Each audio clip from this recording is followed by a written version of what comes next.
안녕하세요. 사연을 시작하기에 앞서 구독과 좋아요 부탁드려요. 감사합니다. 사연 시작해 볼게요. 지금 생각해봐도 그때가 제 인생에서 가장 통쾌했던 순간이었어요. 하지만 그 순간이 오기까지는 정말 험난한 시간들이 있었죠. 첫 번째 결혼을 할 때만 해도 저는 그저 평범한 20대 후반의 여성이었어요. 지방대를 나와서 작은 회사에 다니면서 열심히 살고 있었죠. 남편을 처음 만났을 때는 정말 좋은 사람이라고 생각했어요. 나름 알아주는 대학을 나왔고 중소기업이지만 안정적인 직장에 다니고 있었으니까요. 제가 다니던 회사보다는 훨씬 큰 회사였고 연봉도 저보다 많았어요. 하지만 결혼을 앞두고 처음으로 시댁에 인사를 드리러 갔을 때부터 뭔가 분위기가 이상했어요. 시어머니는 저를 처음 보자마자 위아래로 훑어보시면서 시큰둥한 표정을 지으시더라고요. 아들이 어떤 여자를 데려오나 했더니 그 말을 듣는 순간 가슴이 철렁 내려앉았어요. 아직 제대로 인사도 못 드린 상황에서 이미 저에 대한 평가가 끝난 것 같았거든요. 시어머니는 제 학벌부터 시작해서 직장, 심지어는 친정 형편까지 샅샅이 캐물으시더라고요. 저희 집이 넉넉하지 못하다는 걸 아시고는 더욱 못마땅해 하시는 게 눈에 보였어요. 저희 아버지가 몸이 안 좋으셔서 어머니가 거의 혼자서 저와 오빠를 키우셨거든요. 그런 상황을 아시고도 시어머니는 마치 제 친정을 짐짝 취급하시는 것 같았어요. 남편한테 은근히 다른 사람을 만나보라고 권하시는 것 같은 말씀들을 계속 하셨어요. 그럴 때마다 남편은 어머니 편을 들지도 저를 적극적으로 감싸주지도 못했어요. 그냥 애매하게 웃으면서 넘어가기만 했죠. 제가 아무리 정중하게 말씀드려도 시어머니의 시선은 차갑기만 했어요. 결혼 준비 과정에서도 이런 일들이 반복됐죠. 예단부터 시작해서 혼수, 결혼식 규모까지 모든 것에 대해 불만을 표하셨어요. 그래도 결혼은 했어요. 남편이 저를 좋아한다고 했고 저도 남편을 사랑한다고 생각했으니까요. 하지만 결혼 생활이 시작되면서 현실은 더욱 가혹했어요. 시어머니는 기회가 있을 때마다 저를 깎아내리셨어요. 명절에 갔을 때도, 가족 모임이 있을 때도 항상 저에게 뭔가 트집을 잡으셨죠. 우리 아들이 너 같은 여자한테 빠져서. 넌 능력도 좋다. 어떻게 우리 아들 같은 남자를 꼬셨니? 이런 말들을 대놓고 하시면서 계속 상처를 주셨어요. 남편한테 이런 이야기를 해도 어머니가 원래 그러셔. 나쁜 뜻으로 하신 말씀이 아닐 거야. 라며 넘어가려고만 했어요. 남편은 효자였어요. 아니, 효자라기보다는 어머니에게 벗어나지 못하는 마마보이였다고 하는 게 맞겠네요. 시어머니가 뭔가 불만을 표하시면 저한테 와서 좀 이해해줘. 어머니 기분 좀 맞춰줘. 라고 하는 식이었어요. 그렇게 몇 년을 참고 살았어요. 그런데 어느 날 정말 믿을 수 없는 일이 벌어졌어요. 여보, 이게 뭐야? 대출이 4천만 원이나 있다고? 남편은 당황한 기색을 감추지 못했어요. 처음에는 모른다고 했어요. 하지만 확인해 보니 정말로 남편 명의로 4천만 원의 대출이 있었어요. 왜 나한테 말 안 했어? 이런 큰 돈을 어떻게 나 몰래 빌려? 남편은 제대로 된 답변을 하지 못했어요. 그저 지인을 도와준다느니, 금방 갚을 수 있다느니 하는 말만 반복했죠. 처음에는 정말 많이 싸웠어요. 결혼한 부부인데 이런 중요한 일을 어떻게 혼자 결정할 수 있느냐고, 저를 이렇게 속일 수 있느냐고 따졌죠. 하지만 이미 엎질러진 물이었어요. 화를 낸다고 해서 빚이 사라지는 것도 아니고 같이 살려면 함께 갚아나가는 수밖에 없었어요. 그래서 저도 더 열심히 일했어요. 부업도 시작했고 용돈도 최대한 아껴 쓰면서 빚을 갚는 데 집중했죠. 남편도 처음에는 미안해하면서 열심히 하는 것 같았어요. 하지만 며칠이 지나면서 뭔가 이상한 점들을 발견하기 시작했어요. 남편이 평소보다 일찍 출근하고 늦게 들어오는 날이 많아졌어요. 원래는 회사 일을 그다지 즐거워하지 않았는데 언젠가부터는 회사 얘기를 즐겁게 하더라고요. 회사에 인턴이 있는데 일을 정말 잘한다고 하더라고요. 어떤 사람이냐고 물어보니 나이도 어리고 열정적이라고 배우려고 하는 의지가 대단하다고 했어요. 그때만 해도 저는 별 생각이 없었어요. 남편이 회사 후배를 귀여워하는 것 정도로만 생각했거든요. 하지만 점점 그 인턴에 대한 얘기가 자주 나오더라고요. 어느 날 저녁 남편이 누군가와 전화통화를 하고 있었어요. 평소에 듣던 목소리와는 전혀 다른 뭔가 상기된 목소리였어요. 상대방은 여자 목소리였고 둘이 꽤 친밀하게 대화하는 것 같았어요. 누구랑 통화했냐고 물어보니 회사 인턴이라고 일 때문에 연락한 거라고 하더라고요. 그때부터 의심이 들기 시작했어요. 일 때문이라면 그렇게 즐거워할 이유가 있을까 싶었거든요. 게다가 퇴근 시간도 더욱 늦어졌고 주말에도 회사에 나가는 날이 생겼어요. 회사에 일이 그렇게 많아? 요즘 프로젝트가 좀 바빠서. 미안해. 하지만 남편의 표정을 보면 힘들어 보이기보다는 오히려 활기차 보였어요. 뭔가 즐거운 일이 있는 것처럼 보였죠. 그러던 어느 날 우연히 남편의 휴대폰을 보게 됐어요. 화장실에 갔다가 테이블 위에 놓인 채로 메시지가 왔거든요. 그런데 그 메시지 내용이 심상치 않았어요. 오빠, 오늘 정말 고마웠어요 라는 내용의 하트 이모티콘까지 있었어요. 남편은 저한테는 이모티콘을 거의 쓰지 않는데 그 인턴이라는 여자와는 이모티콘을 주고받고 있었어요. 더 충격적인 건 대화 내용이었죠. 그날 밤 저는 남편에게 조심스럽게 물어봤어요. 여보, 그 인턴이랑 너무 친하게 지내는 것 같은데. 좀 선을 그어주면 안 될까? 무슨 소리야? 그냥 후배일 뿐인데. 후배라고 하기에는 좀 지나친 것 같아. 지나치다니? 그냥 친하게 지내는 거지 뭐가 문제야? 남편은 오히려 화를 내듯이 말했어요. 그 모습을 보면서 제 의심이 확신으로 바뀌었어요. 그 후로 남편을 더 자세히 관찰하기 시작했어요. 핸드폰을 항상 뒤집어서 놓고 샤워할 때도 가져가고 심지어는 대화 기록을 삭제하기 시작했어요. 이 모든 게 정말 의심스러웠죠. 결정적인 순간은 어느 주말이었어요. 남편이 소파에서 TV를 보다가 깜빡 잠들어 있었어요. 휴대폰이 손에 들려있는 채로요. 저는 조심스럽게 휴대폰을 확인해 봤어요. 그때 본 것들은 정말 충격적이었어요. 남편과 그 인턴 여자가 단순한 직장 동료가 아니라는 것이 명확했어요. 지난 겨울에 갔던 그 캠핑장 또 가고 싶다는 여자의 메시지와 나도 그래. 그때가 정말 좋았지라는 남편의 답장, 오빠만 있으면 어디든 좋다는 메시지들이 있었어요. 지난 겨울이라면 거의 1년 전이라는 뜻이었어요. 그러니까 남편은 이미 1년 전부터 저를 속이고 그 여자와 만나고 있었던 거죠. 아마도 4천만 원의 대출도 그 여자 때문에 받은 것 같았어요. 남편 용돈이 한 달에 60만 원이었는데 바람까지 피우려면 돈이 더 필요했을 테니까요. 저는 그 증거들을 모두 사진으로 찍어두었어요. 그리고 다음 날 아침 남편에게 차분하게 말했어요. 이혼하자고 했죠. 남편은 갑자기 무슨 소리냐고 하더라고요. 1년 넘게 바람 피운 거 다 알고 있다고 했어요. 휴대폰에 찍어둔 사진들을 보여줬더니 남편은 처음에는 해명을 하려고 했어요. 오해라고 그냥 친한 거라고 하더라고요. 1년 전부터 캠핑을 같이 간 게 그냥 친한 거냐고 이모티콘 봐라. 나한테는 한 번도 이렇게 보낸 적 없지 않냐고 했죠. 남편은 다 설명하겠다고 하더라고요. 하지만 저는 설명할 거 없다고 했어요. 4천만 원 빚도 아마 그 여자 때문이지 나를 속이고 바람 피우고. 심지어 빚까지 만들어 놓고 이제 와서 무슨 설명을 하겠다는 거냐고 따졌죠. 남편은 처음에는 실수였다고 한 번만 믿어달라고 했어요. 하지만 제가 워낙 확실한 증거들을 내밀어서 변명할 수가 없었나 봐요. 결국 될 대로 되라는 식으로 나오더라고요. 그래, 좋아. 이혼하고 싶으면 하라고 하더라고요.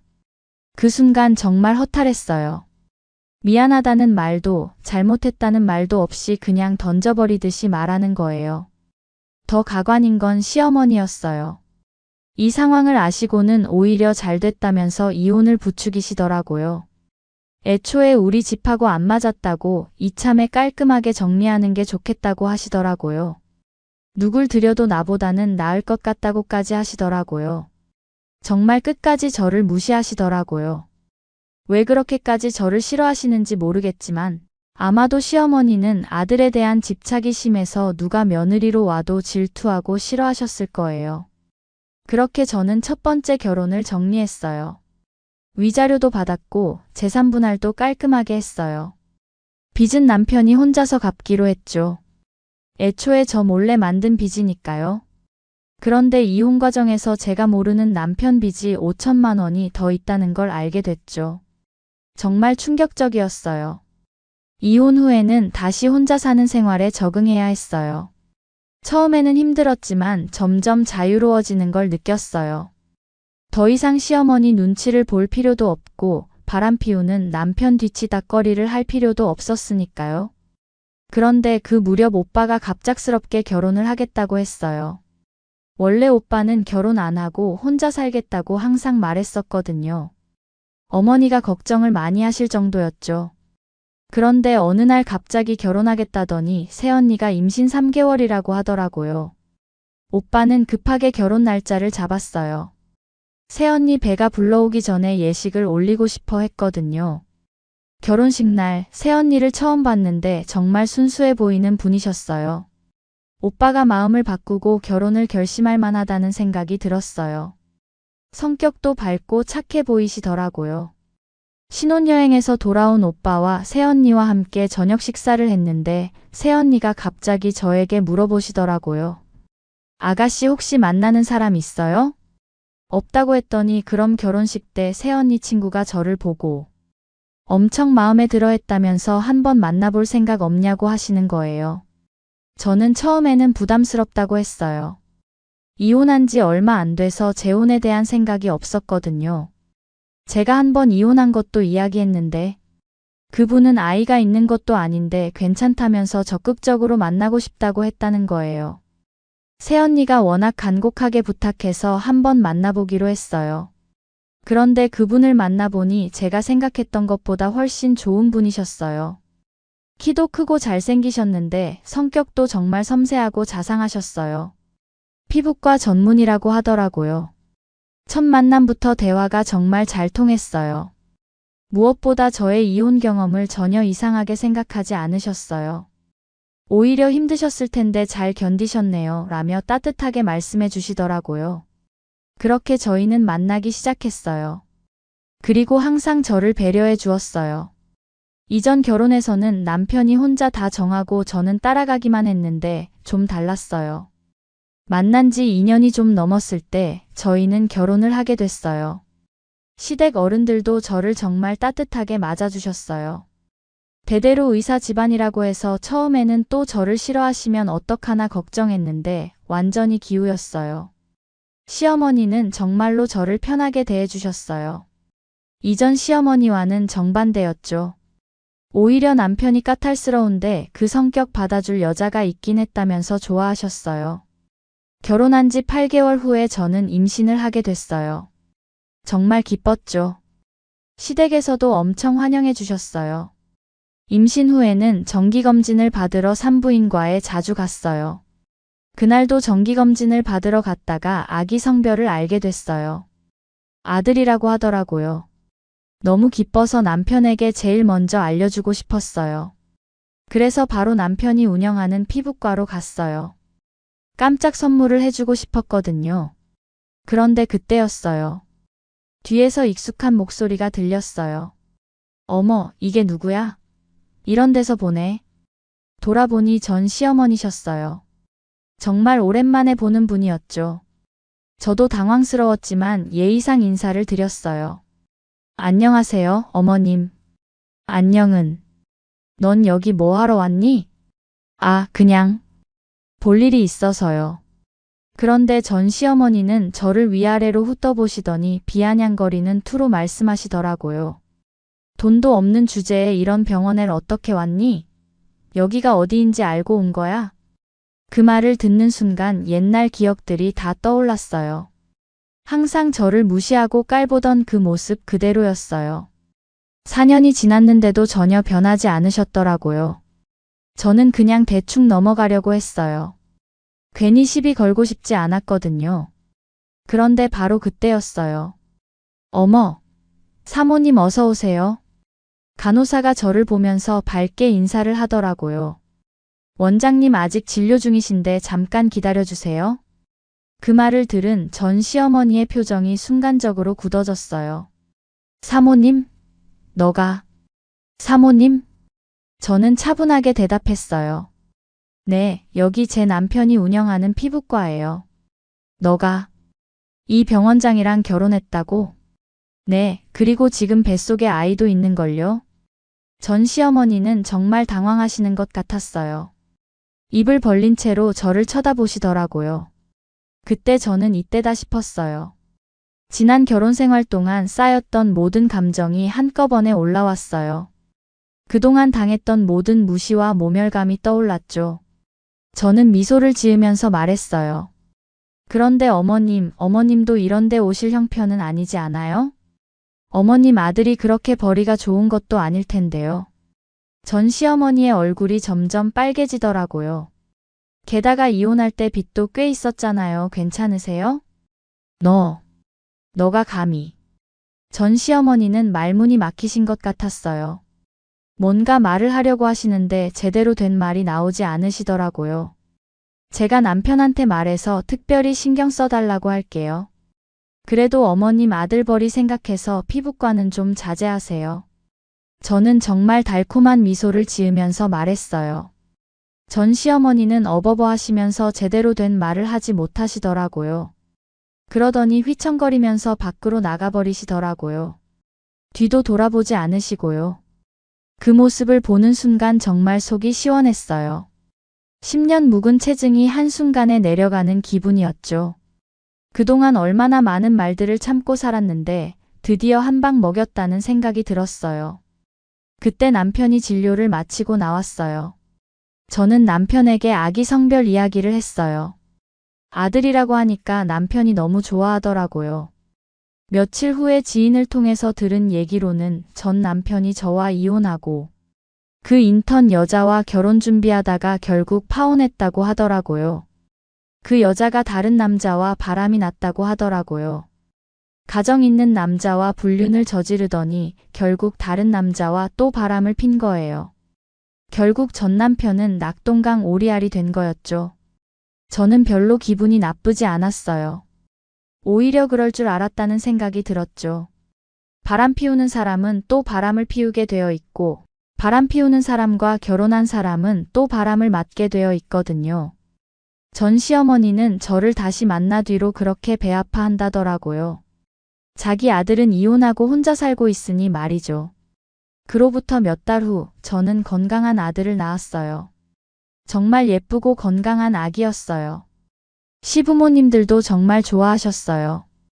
특히 시어머니는 손자를 보고 너무 기뻐하시면서 저를 더욱 소중하게 대해주셨어요. 지금 생각해봐도 그날 피부과에서 전 시어머니를 만난 건 정말 운명적이었던 것 같아요. 제가 가장 행복한 순간에 가장 당당할 수 있는 상황에서 만나게 된 거니까요. 만약 제가 여전히 힘들게 살고 있을 때 만났다면 또 위축되고 상처받았을 거예요. 그 후로 전 시어머니를 다시 본 적은 없어요. 아마도 저희 병원 근처에는 얼씬도 안 하실 것 같아요. 그때 그 충격이 얼마나 컸는지 상상이 가거든요. 저를 그렇게 무시하고 깔보던 사람이 갑자기 강남 피부과 병원장 부인이 되어 있었으니까요. 게다가 임신까지 해서 정말 행복해 보였고요. 지금 제 아들은 벌써 2돌이 되었어요. 정말 건강하고 똑똑하게 자라고 있어요. 남편은 정말 좋은 아빠예요. 아이를 너무 사랑하고 저도 변함없이 잘해줘요. 가끔 첫 번째 결혼 생활을 떠올려 보면 정말 악몽 같았어요. 바람 피우는 남편, 무시하는 시어머니, 그리고 혼자서 모든 걸 감당해야 했던 그 시간들. 하지만 그 경험이 있었기 때문에 지금의 행복을 더욱 소중하게 느낄 수 있는 것 같아요. 정말 좋은 사람과 결혼한다는 게 얼마나 중요한지 깨달았거든요. 그리고 무엇보다 그날 피부과에서의 그 한순간이 정말 제 인생에서 가장 통쾌했던 순간이에요. 10년 묵은 체증이 한순간에 사라지는 기분이었죠. 그 순간의 전 시어머니 표정을 평생 잊을 수 없을 것 같아요. 정말 눈이 휘둥그레지면서 입을 벌린 채로 저를 쳐다보시던 그 모습. 생각만 해도 아직도 속이 시원해요. 그분이 그동안 저에게 했던 모든 무시와 모멸감을 생각하면 그 정도는 당연한 결과였다고 생각해요. 사람을 무시하고 깔보면 언젠가는 자신에게 돌아온다는 걸 보여준 사례죠. 지금은 정말 행복해요. 사랑하는 남편과 귀여운 아들, 그리고 따뜻한 시댁 가족들. 첫 번째 결혼에서는 꿈도 꿀 수 없었던 행복이에요. 제 긴 이야기를 끝까지 들어주셔서 감사합니다. 구독과 좋아요, 알림 설정까지 잊지 마세요.